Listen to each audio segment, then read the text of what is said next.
Sabah al-Nour, Sabah al-Khair, bonjour, comment allez-vous? Bonne année, bonne santé, j'espère. J'espère qu'on va se débarrasser de ce qui va partir. Il va prendre la porte, hein, ce Covid-19, رخيص. Bon, alors, comment porter le masque? Vous savez, le masque en tissu. Alors, putting on le masque. En principe, on doit rajouter un 2, mais bon, il n'y en a pas, c'est pas grave. Alors déjà, il faut qu'il soit bien lavé à 60 degrés à la machine à laver. Ensuite, se laver les mains. Bon, voilà, se laver les mains. Pour le porter, il faut se laver les mains avant. Ensuite, bien regarder s'il n'est pas déchiré.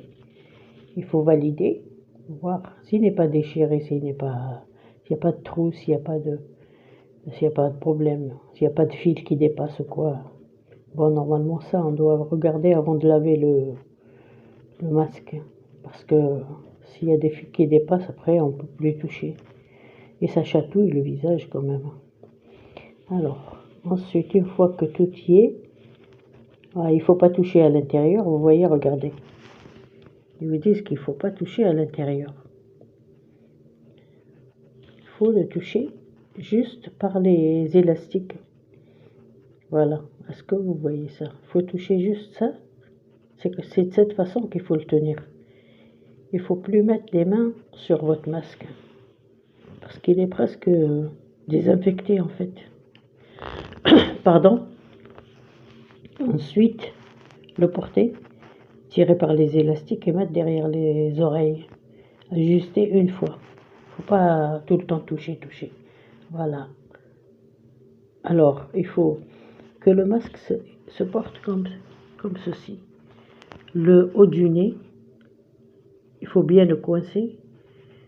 Et le bas du menton. En dessous, le menton. Ça veut dire qu'il faut couvrir le nez et le menton. Il ne faut pas que le menton dépasse ou dans certains cas, les hommes qui ont des barbes, franchement, il faut pas, il faut couper la barbe. Il faut diminuer, la tailler bien. Il doit y avoir des tailleurs qui peuvent faire une belle barbe, une belle petite barbiche. Pas barbiche, mais comme vous aimez la barbe. Donc, vous n'êtes pas forcé de l'enlever complètement. Mais il ne faut pas que ça dépasse. Il ne faut pas que ça dépasse. Les cheveux, c'est mieux qu'ils soient courts comme ça, pour les hommes et les femmes, mais c'est pas obligé. Chacun ses goûts, chacun il peut. Les cheveux peuvent être montés vers le haut et attachés et tout ça. Une queue de cheval, même la queue de cheval, c'est pas terrible. Il faut mettre un chignon, point. Ensuite, non, là, il montre qu'il faut pas toucher. Il faut plus toucher. Une fois installé sur le visage, terminé, il faut plus toucher. Et là, à chaque fois, il faut l'enlever, le remettre, enlever et le remettre.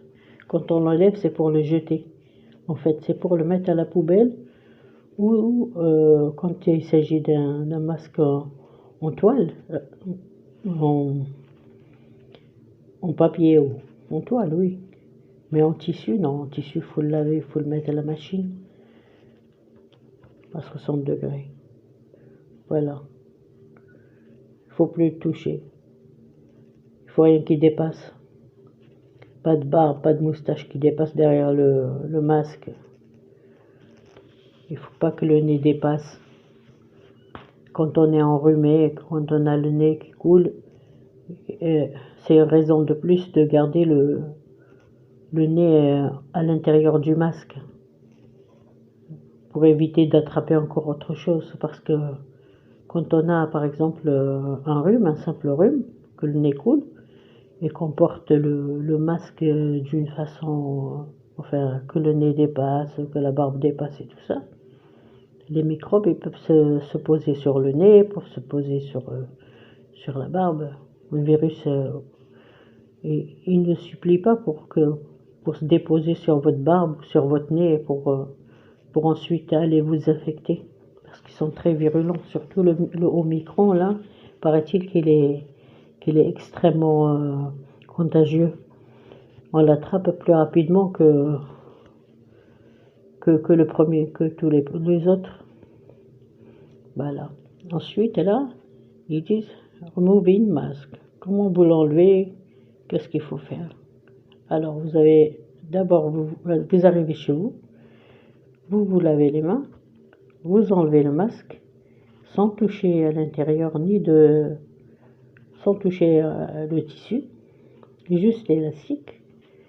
Ensuite, voilà, vous l'enlevez de cette façon. Vous enlevez d'abord un, puis l'autre, sans le toucher. Une fois qu'il est enlevé, vous le jetez directement dans votre machine à laver et vous le lavez à 60 degrés.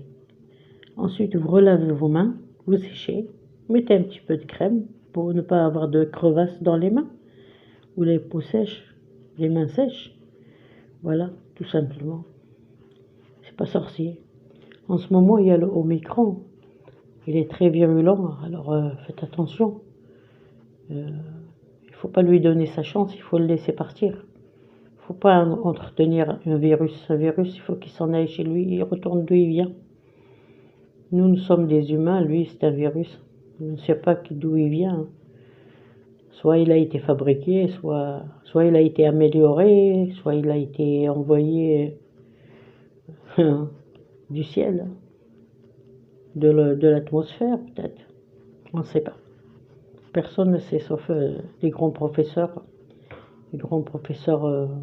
en immunologie et tout ça, virologie, qui sont forts. Mais ils n'en parlent pas, on ne les voit pas à la télé passer pour dire quoi que ce soit. C'est pas malin, hein. Ils se cachent parce que c'est pas qu'ils savent pas, ils savent, ils doivent savoir. Ils doivent expliquer les choses. Les populations, c'est vrai qu'on n'a pas fait beaucoup l'école, mais quand même, on n'est pas des bourricots. Alors, c'est bien que les professeurs en parlent un petit peu, les professeurs agrégés, là, en médecine, en immunologie, tout ça, viennent nous expliquer, faire des petites émissions.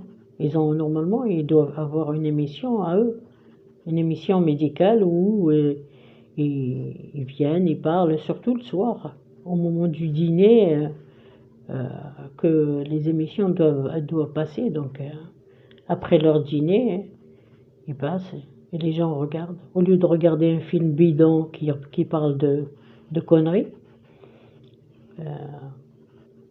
on écoute ce que les professeurs ont à dire, professeurs en médecine et tout ça. Voilà. Je crois que j'arrive à la fin de cette vidéo. Le conseil que je vous donne, c'est de bien vous nourrir.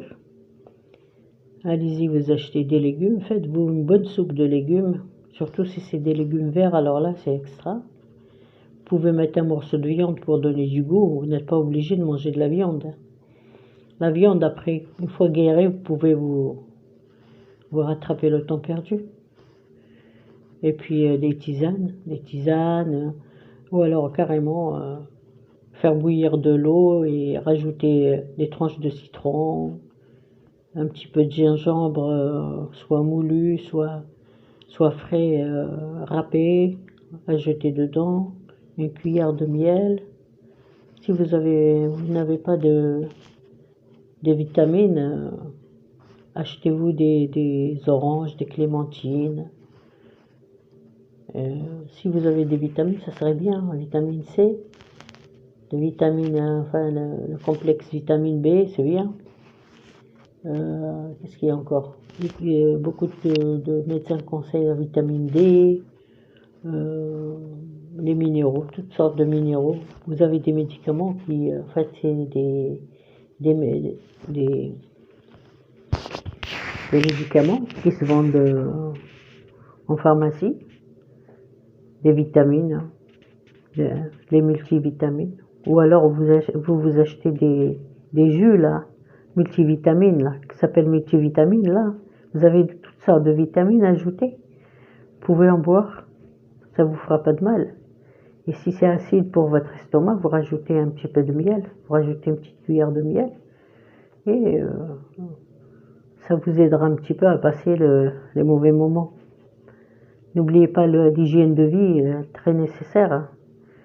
Bien se brosser les dents, se doucher au moins une fois par jour. Les cheveux, il faut toujours les remonter, les coiffer, les remonter, les attacher. Nettoyer chez vous, laver les aliments qui viennent d'extérieur, il faut les passer au robinet, il faut les rincer, une petite goutte de vinaigre blanc, ça les tuera pas, ça tuera pas la vitamine. Voilà. Sortez les poubelles, laissez pas à la maison. Il faut les sortir à temps. Qu'est-ce qu'il y a encore à dire? Ben, ne recevez pas chez vous. Ne recevez pas à moins que la personne vous ramène un PCR de moins de 6 heures. De 8 heures plutôt. Moins de 8 heures. Parce qu'on ne donne le résultat qu'au bout de 8 heures. Voilà. Et les membres de votre famille, ben, il faut en prendre soin. Il ne faut pas les laisser sortir avec n'importe qui. Vous ramassez des virus et puis les amener à la maison. C'est important de prendre soin de sa famille et de garder au loin des gens qui sont nuisibles. Bon, je crois que sur ce, je vais vous abandonner, je vais vous laisser. Ben, je vous souhaite une excellente journée. Et ceux qui ont fini une garde de nuit, hein, je vous souhaite une très bonne nuit et une très bonne journée de repos.